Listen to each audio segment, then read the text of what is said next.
Əziz qardaşlar, əziz bacılar, bu gün hardayıq? Bu gün yurdum Şəkidəyik. Şəkinin gözəlliyi özünün tarixin ənənəsi özündə göstərir. Bildiyiniz kimi Marxal istirahətlıq mərkəzi deyiləndə həm də Marxal dağları kimi də təsəvvür etmək olur. Bu dağlarda, Qafqaz dağlarında Türk evladlarının at çapıb, qılınc oynadıb, meydan oynayan dövrlər olub. Bu dövrlər ərzində torpaqlarımız hər zaman işğaldan azad olunur, ərazi bütövlüyümüz qorunub. Gördüyünüz bu dağlar Qafqazın çox uca dağlarıdır və Qafqazın dağlarının o yanında, Şəki Qafqaz dağlarının o yanında bildiyiniz kimi Quba, Qusar, biraz da geçsək, biz 150 kilometr geçsək, artıq bildiyiniz kimi Dərbəndimiz var. O Dərbənd ki, Azərbaycan əraziləri olan Dərbəndimiz və orada Türk yurdumuz, Türk Azərbaycanlılarımız var. Şəkinin gözəlliyi o demək deyil, xanlıqdır.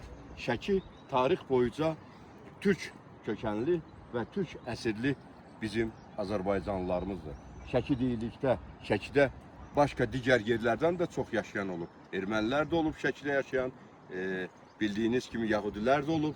Ancaq Şəki tarixcə kökənliyimizə gedərkən əsl türklərin mərkəzi və əsl türklərin necə deyək, yuva saldığı, at çapdığı, qılınc oynatdığı məkanlardan biridir.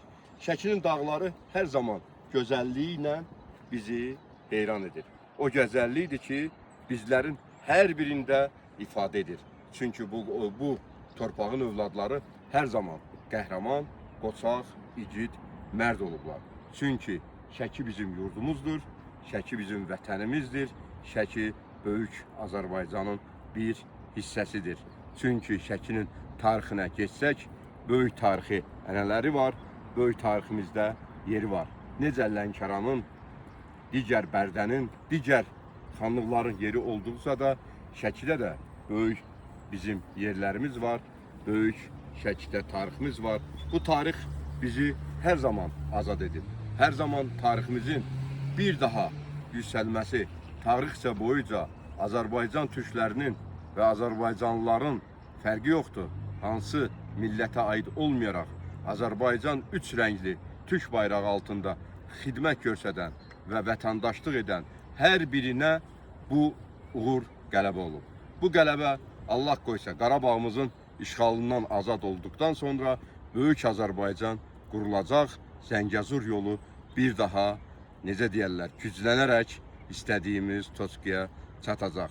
Çünki orada bildiyiniz kimi dəmir yumruq var. Çünki dəmir yumruq harda varsa, orada qələbə var. Qələbə olan yerdə də xeyir, bərəkət və dindarlıq, düzgün addımlar var. Yaşasın dəmir yumruq. Bildiyiniz kimi hardan? Şəkinin dağlarından.